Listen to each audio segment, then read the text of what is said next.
बोलो श्री प्राणनाथ प्यारे की, सदगुरु महाराज की। खिलवत ग्रंथ है और प्रकरण है 5, चौपाई है 50। मैं इससे पहले ये प्रकरण जो है उसका शीर्षक बता दूं। रूहों को कुदरत दिखाई हक ने, ये प्रकरण का शीर्षक है। 50 नंबर चौपाई है, पर चौपाई को समझने के लिए उससे पूर्व का हमें देखना पड़ेगा, दर्शन लेना पड़ेगा, चौपाई का भी दर्शन करना पड़ेगा। मैं इसलिए शुरू उसके पहले की 3 चौपाई और पढ़ूंगा। आप सभी शांति पूर्वक इसी तरह से सुनेंगे, श्रवण करेंगे। अब मैं काहूं में नहीं, ये जो लेत सिर में, ये हासी होसी जो करत है मैं तैं, ताथे जो मैं हक की रहत तले हुक्म, मैं दुनी की मार के रही देख खेल खसम, ताथे मैं इन धनी की करत हक का काम, एक खेल खुशहाली लेके जाग बैठे इत धाम। अब चौपाई पे आएंगे। ये सब लेवे रोशनी पहचान के निस्बत, ए मैं बकाहत की करें हिदायत श्री महमत, करें हिदायत श्री महमत। बोलो श्री प्राणनाथ प्यारे की, सदगुरु महाराज की। मैं क्योंकि माइक की व्यवस्था नहीं है तो भाई जी को मैं कष्ट नहीं दूंगा कि बहुत जोर लगाना पड़ेगा सुंदर साथ तक बात पहुंचाने के लिए। जब तक माइक की व्यवस्था उम्मीद है कि हो जाएगी, तो भाई जी को हमने रिजर्व में रखा है सबसे बाद के लिए। अभी मैं अपने आश्रम के एक संत हमारे पुजारी कृष्णदास जी महाराज, उनसे प्रार्थना करूंगा कि वो भाव स्पष्ट करते हुए हम सभी को आनंदित करेंगे। ये सब लेवे रोशनी,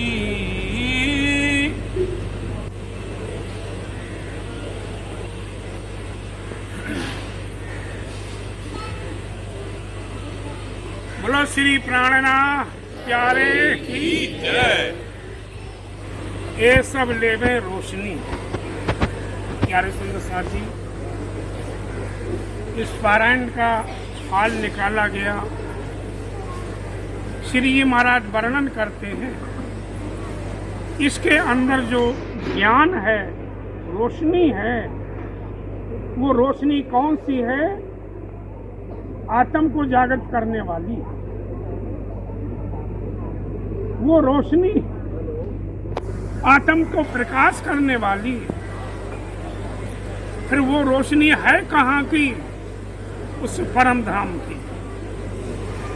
ये रोशनी नहीं, ये रोशनी तो अज्ञान की रोशनी है। श्री जी महाराज कहते, जब से सूरज देखिया लेत अंधेरी घेर, जीव पशु पक्षी आदमी सब फिर याही के फिर। स्वामी जी कहते ये जो सूरज निकलता रोशनी होती है, ये अज्ञान की रोशनी है। सूरज सुबह निकलता है, आदमी सोचता है कि मुझे खेत में जाना है, मुझे दफ्तर जाना है, मुझे स्कूल जाना है, मुझे घर का काम करना है। सूरज निकलती दिलों में अंधकार छा जाता है, परमात्मा का भजन पूजा पाठ सब भूल जाते हैं। तो ये तो रोशनी जो है संसार की, इस रोशनी की बात नहीं कर रहे श्री जी, वो रोशनी परम धाम की। ये सब लेवे रोशनी, पर उस रोशनी को लेगा कौन? वो जो परम धाम की रूह होगी, जो राज्य की लाडली होगी, उस रोशनी को ले पाएगी।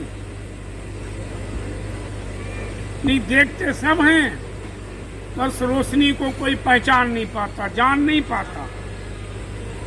जैसे ब्रज में जब श्री कृष्ण ने बंसी बजाई थी तब पूरे ब्रज में आवाज गई बंसी की।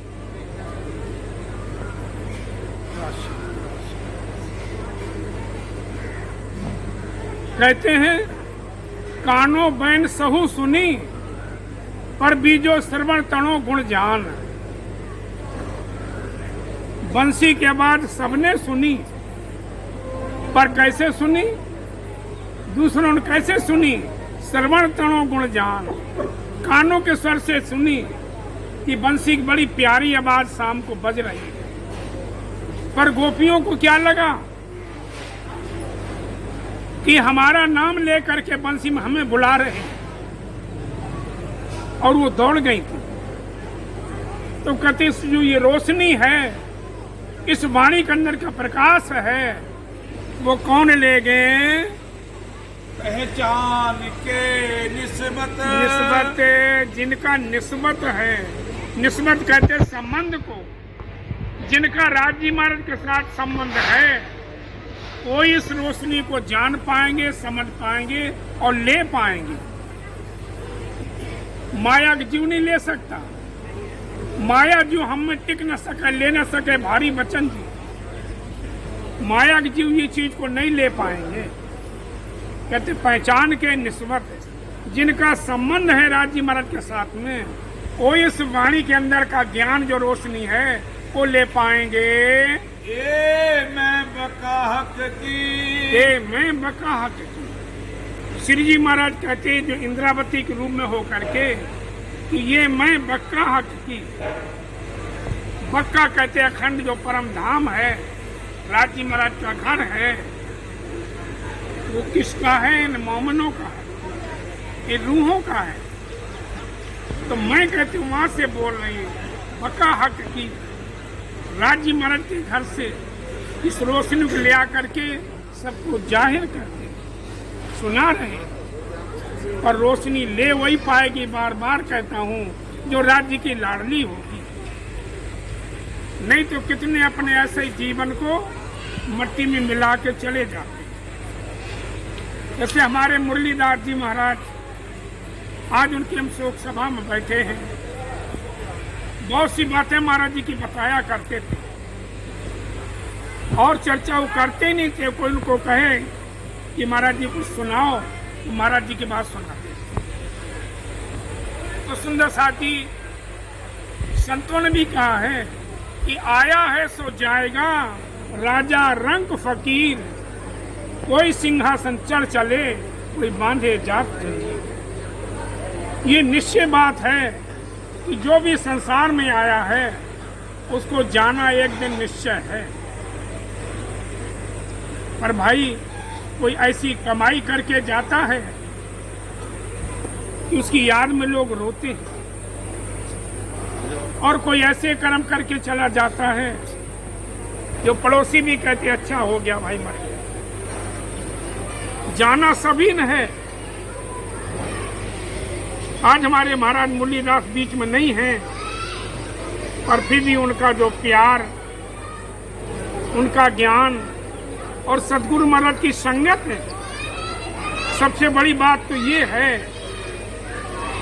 कबीरदास जी कहते हैं, कबीरा संगत साधु की,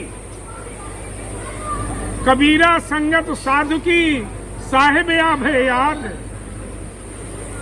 लेखे में वही घड़ी बाकी दिन बर्बाद। कबीरदास जी कहते हैं कि संत की संगत, जो संत कहते हैं उस साहिब से मेल कराता है, पहचान कराता है, तुम्हारे बार बार मरण जन्म से छुड़ा देता है। ऐसी संगत महाराज मुरलीदास ने करी, सद्गुरु महाराज की। वो तो साक्षात स्वरूप थे, देखने में लगते थे कि सद्गुरु हैं, महान पुरुष हैं, और तो राज्य महाराज का अंग था। और उनकी सेवा का अवसर मिला उन्हें, कितने भाग्यशाली थे। तो यहाँ पर श्री जी महाराज कहते हैं कि पहचान के निस्बत अपने परम धाम का संबंध समझ करके पहचान करके और उस रोशनी को ग्रहण करते हैं। करें हिदायत श्री महामत, करें हिदायत श्री महामत। हिदायत कहते हैं आदेश, सचेत। सबको कह रहे सुंदर साथ जी, ये अवसर समय ना गमा दो, बहुत कीमती अवसर है। देवता भी तरसते हैं मनुष्य जीवन पाने के लिए। ये कर्म भूमि है, यहीं से हर जगह जाया जाता है। स्वामी जी कहते हैं चौटा 84 बाजार, मन चितवी बस आही मिले, पर खरा जो ये खरीदार। ये संसार क्या है? चौराहा है। चौराहे पर आप खड़े हो जाओ, चारों तरफ रास्ता जाती हैं, कहीं की रास्ता चुन सकते हैं। ऐसे ये चौराहे पे आप खड़े हैं मृतलोक में। यहाँ से आप परम धाम में जा सकते हो, यहाँ से आप स्वर्ग वैकुंठ में जा सकते हो, यहाँ से आप नरकों में जा सकते हो। चारों तरफ की रास्ताएं खुली हैं। पर स्वामी जी कहते खरा जो ये खरीदार। अगर सच्ची पहचानने वाला कोई है तो वो पार उतर पाएगा, और नहीं लोग कहते तो सब एक ही बात है भाई, किसी को मानो सब एक ही बात है, फिर भटकेगा संसार। तो महाराज मुरलीदास जी को ऐसे सतगुरु की संगत मिली जो उन्होंने उस घर की पहचान करा करके अपने साथ लगा लिया। पहली बात तो ऐसे संत के दर्शन ही दुर्लभ हैं। हम खुद पछताते हमने उनके दर्शन नहीं करे। और महाराज मुरलीदास ने उनकी सेवा करी, कितने भाग्यशाली थे। तो जीवन का लक्ष्य सुंदर साथ जी ज्यादा ना कहते हुए यही कहूंगा कि समय को बर्बाद ना करो। बहुत बड़ा धन तुम्हें मिला है, बहुत बड़ा धन। इस धन को पाने के लिए देवता भी तरसते हैं। जो सतगुरु महाराज ने आपको दिया है, पर हम इसकी कीमत नहीं समझते। जब जीवन की बाजी हार जाओगे फिर पछताने से कुछ नहीं होगा। इसलिए यहीं पर अपने वक्तव्य को विराम दूंगा। जो चौपाई निकली थी उसका फिर आगे बोलेंगे। बोलो श्री प्राणनाथ प्यारे की बहुत ही कोटि कोटि धन्यवाद। आपके मुखारबिंद से चौपाई का भाव स्पष्ट हुआ, और साथ ही साथ आपने अपने भावांजलि, अपनी श्रद्धा सुमन भी हमारे संत मुरलीदास जी महाराज की समर्पित किए। अभी इसी कड़ी में मैं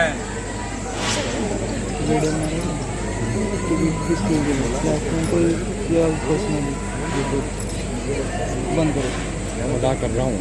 नहीं, मजाक की बात नहीं है। अरे पर्सनल कोई बात नहीं है, कुछ पीछे जाओ। रमेश भाई को बुलाया जाए। रमेश भाई एक भजन का भाव रखें। रमेश जी, राजा भैया, रमेश दास जी महाराज को बुलाया जाए।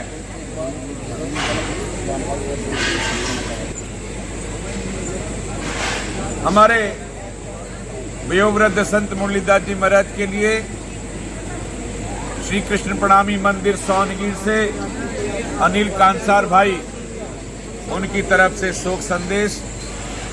वो मुझे सुबह ही उनका फोन आया था कि मैं व्यक्तिगत रूप से उपस्थित नहीं हो पाऊंगा, पर आप हमारी ओर से श्री कृष्ण प्रणामी मंदिर सोनगीर, जो अंदर मंदिर है जहाँ पर दादा गुरु महाराज की समाधि स्थल, वहाँ से भी उनको नमन किया गया है अनिल कांसार और सुंदर साथ की तरफ से। ऐसे हम मुरलीदास जी महाराज को उनकी तरफ से मैं व्यक्तिगत रूप से मानते हुए कि वो आत्मीय रूप से यहाँ पर हैं, मानसिक रूप से वो यहीं हैं, भौतिक रूप से वो यहाँ बेशक ना हों, उनकी ओर से श्रद्धा सुमन में उनके चरणों में अर्पित करता हूँ। साथ ही तपोभूमि धाम की तरफ से भी मैं श्रद्धा सुमन मुरलीदास जी महाराज को अर्पित करूंगा। परमहंस रामरतन दास जी महाराज ट्रस्ट की तरफ से तो ये आयोजन यहाँ पे हो ही रहा है। आप समस्त सुंदर साथ जी यहाँ पर अपने भावांजलि देने के लिए, अपने पुष्पांजलि देने के लिए, श्रद्धा सुमन अर्पित करने के लिए यहाँ पर आ ही गए हैं। अभी ये कार्यक्रम और चलेगा, तो आप सभी का सहयोग वांछनीय है। साउंड की व्यवस्था थोड़ा सा दिक्कत है, आप सभी हमें इसके लिए जरूर से जरूर क्षमा कर देंगे, ये भाव रखते हुए कि साउंड की व्यवस्था अगर होती तो और अच्छा लगता आपको। पर मैं चाहूँगा भाई रमेश जी एक भाव रखेंगे और फिर ये कार्यक्रम आगे बढ़ेगा।